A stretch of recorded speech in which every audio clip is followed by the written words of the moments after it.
Hello, I'm Chad Larsen. And I'm Barry Berg. Welcome to Setting the Standard, Conversations with the Berg Larsen Group, a podcast where we discuss questions that are top of mind for upper bracket home buyers and sellers in the Twin Cities metro. What we thought we'd like to discuss today is how for sellers to prepare your home for the market. We get asked all kinds of questions. What is my home worth? What's the best time to sell? But the most important question that we either get asked or should be asked is, well, what do I need to do to prepare my home for the market? Absolutely. Decluttering, painting, staging, oh my, right? And so the dreaded question, right? You invite us into your home, you ask us, to your point, about value, and we love to walk around the home, have you tell us what you've done to your home to make it yours, improvements, things like that. But at the same time, we're using that trained eye to figure out what are the things that buyers are going to be looking for, and how do we enhance those components in your home?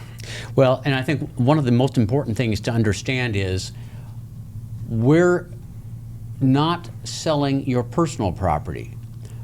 We're trying to help someone else fall in love with your property.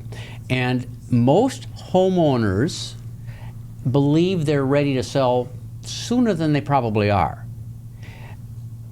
Again, what I would argue is that take the time, sit down with us, talk to us, and let us help you guide what you need to do to be as effective as a home seller in the marketplace. I think to that point, right, that our goal is to help you figure out how to get your home to present itself to the broadest possible audience. Right. I often use the expression, less is more. Many people have been in their homes 10, 15, 20, 30 years. And you don't begin to appreciate how much you've accumulated during that time. It really is critical because that's not what we're selling. And so you'll find that, well, in fact, another observation I often make is the most important showing you are going to have is to our photographer. That's how everybody else will see the property, because they will look at photographs before they visit the home. That's where it starts. It all starts on the internet. It's like real estate Tinder, right? When your new listing comes on, your property is on the market. People are clicking through the photos, and if they don't fall in love with it, that they may choose to not come see it. So we want those images, the work that we're all doing together, to make your home shine. The truth of the matter is, and we need to use the term staging. A lot of homeowners misunderstand what staging is all about. They make the assumption that they've got to haul everything out of their property and bring somebody else's furnishings in. That's not it. 95% of the time it's a matter of editing. We need to help purge. Again, I said less is more, but it really is important that someone else be able to see out your windows. They be able to see the quality of your property architecturally. So there's a lot of prep work. I think one of the things I always say is every buyer has more things than you do. And you might think you don't have a lot of stuff, but you definitely have more things than they do. And so when you're looking in your closets, when you're looking in your cupboards, everything's got to be off the floor, off the top shelf, so that way when that buyer comes through, they're like, ooh, look, I can put all my extra coats here, all my winter coats, since everybody seems to have a few. Yeah, right. Right? And so that kind of goes from the organization component to the personalization component that you mentioned, right? So well, I could use myself as an example. Yeah. If somebody were to walk through my home, they might think they were walking through an art gallery. If I were to sell my home, I would need to purge a fair amount of what I have on the walls. It looks great, but that's not what I'm selling. And I think in that same vein, it's really important. The other thing that we deal with is that you have to assume that virtually any buyer making an offer on your property will do an inspection. And so while it can be a nuisance to do so, when we walk through your property with you, we are trying to identify things that could become issues in an inspection, and to the extent that we can eliminate, some of the negatives. Not that we're inspectors. No, we're not. But at the same time, we've been in the business long enough to sort of recognize potential problems. And that's really increasing today, the new marketplace that we're in, insurance companies, right? Everybody's seen what's going on in Florida and elsewhere, California, fires. And so insurance companies, they are taking more notice to Minnesota. We have one of the highest hail damage claims in the country. And so age and condition of roofs, gosh, I just had one, hadn't had this before. So vines on a house. It was a brick home, and the insurance company wouldn't provide coverage to our buyer if they didn't remove the vines from the home. Of course, it was the seller's home, so how are we supposed to remove the vines before closing? But they said within a month of closing, all the vines had to come off the house.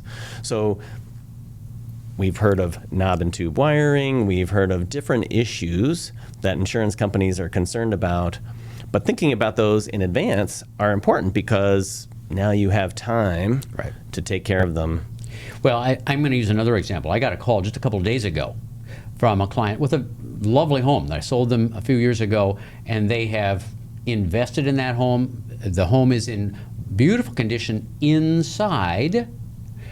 The wife called me saying, we'll probably be in our home another 5 to 7 years. Our roof is 17 years old.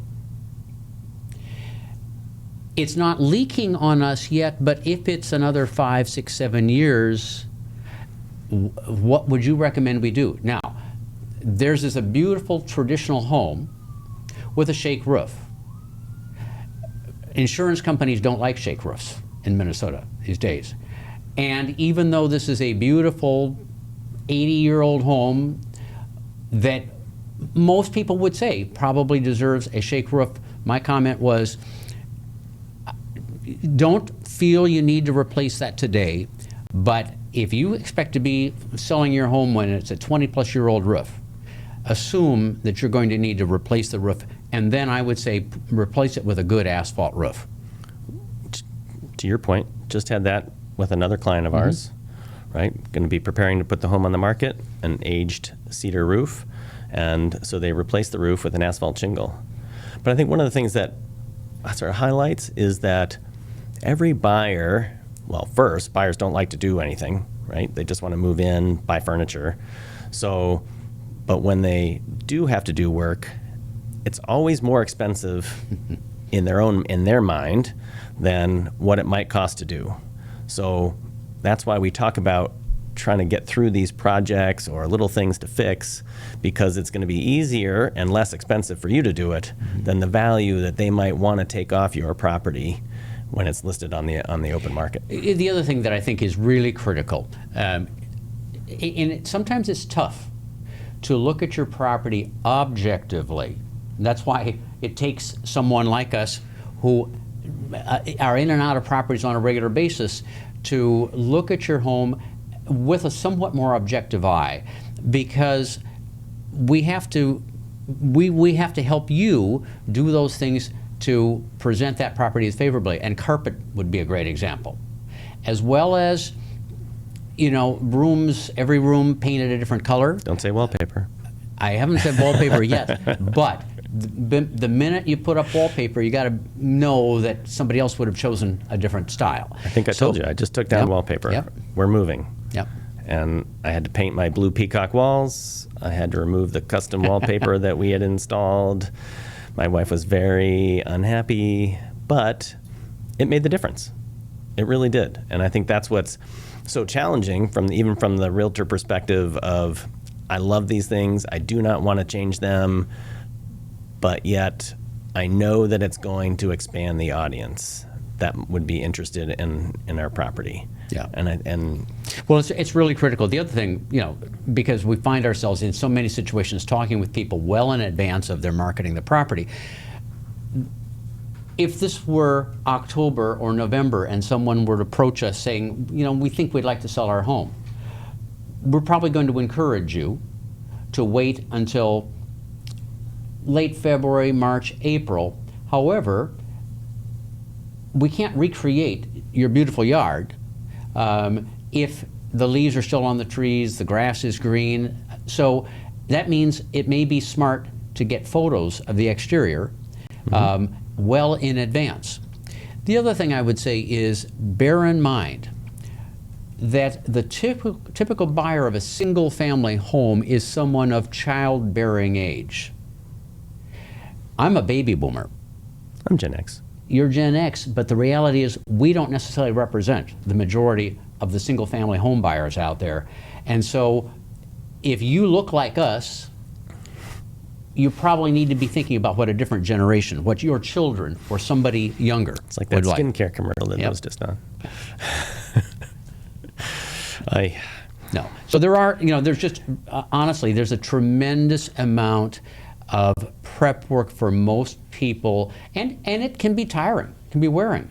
I've often had homeowners say to me once they have done the things we encourage, gee, I really like this house. And I have to remind them they already own it.